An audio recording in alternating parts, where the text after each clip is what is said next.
everybody. Today we are going to see matrices. Let us understand the meaning of matrices. Your matrices is a rectangular array of a number of functions. The number of functions are called the elements or the entries of the matrices. Now let us understand this. A matrix is an ordered rectangular array. Array is actually the arrangement of the numbers. Okay.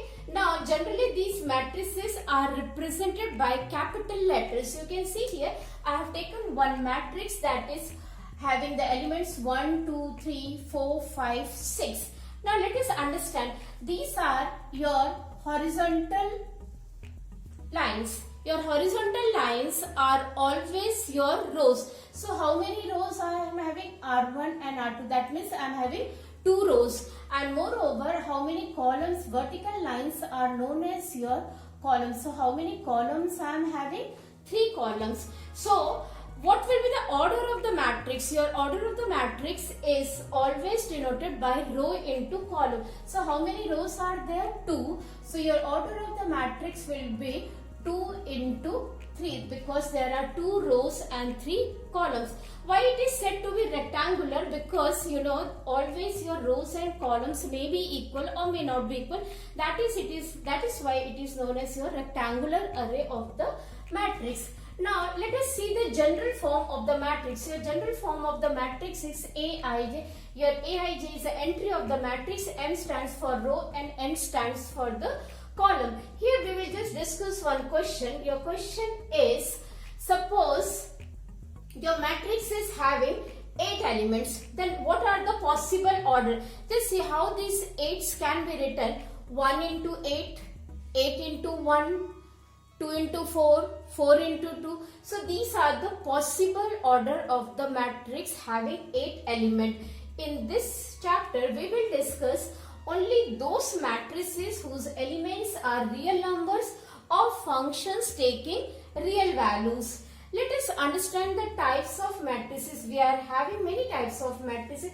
The very first one is your column matrix. The column matrix means it is having only one column. You can see here, this is your column matrix.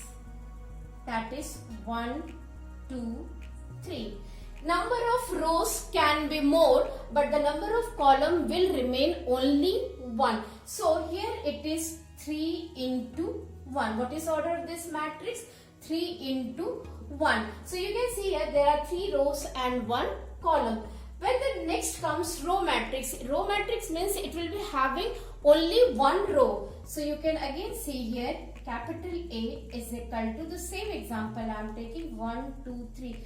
This can be written as 1 into 3. Here the row is 1 and the column is 3. Now when we come to the square matrix, a square matrix is one in which row and column are same. It can be 1 into 1, it can be 2 into 2 and it can be 3 into 3. For example, capital A is equal to 1, 2, 3, 4. You can see here this is 2 into 2. There are 2 rows and 2 columns. You have to be more careful when we start with the diagonal matrix. Let us understand this. Your diagonal matrix, first of all you should know that your diagonal matrix is a square matrix.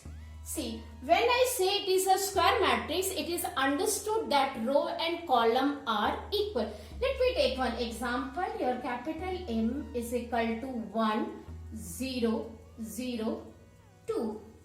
So a matrix is said to be diagonal if it is square and it is having only diagonal elements and your non-diagonal elements are 0. Understand this by general formula.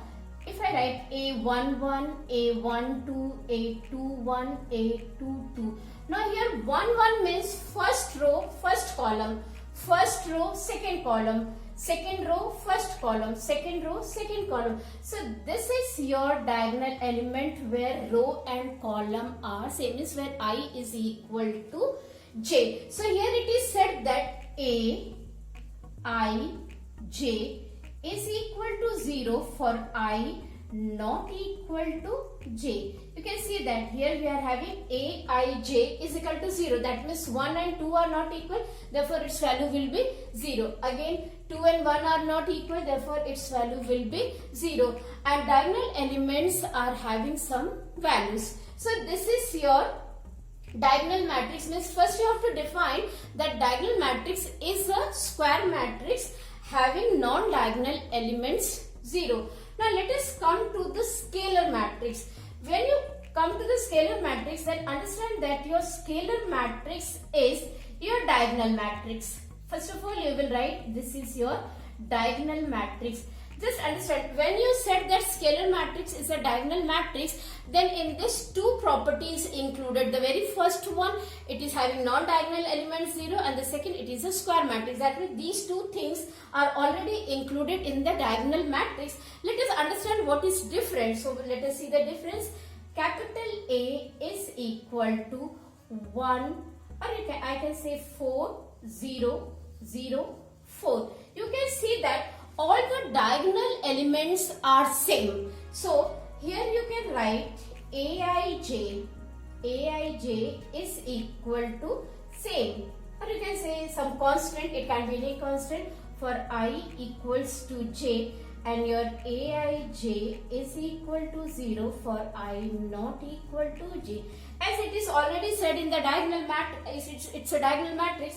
So if you don't mention this, then also it is okay, because it is already included in the diagonal matrix.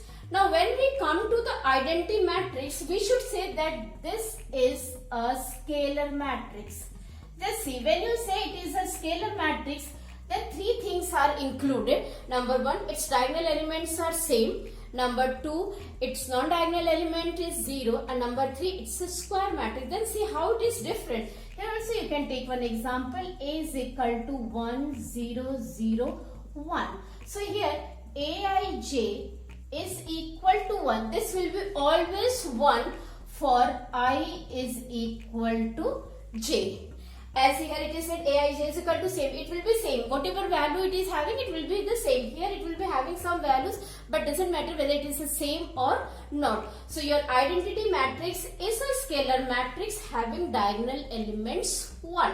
Now let us move to the zero matrix. Your zero matrix is a simple matrix. Its all elements are 0. It is also known as your null matrix. You can say A is equal to 0, 0, 0, 0. This is 2 into 2, and you can also take one more matrix. B is equal to 0, 0, 0, 0, 0, 0. So here it is 2 into 2, and here it is 2 into 3. So we have seen in this section about the definition of matrices and the matrices which we are going to consider, and also the type of matrices.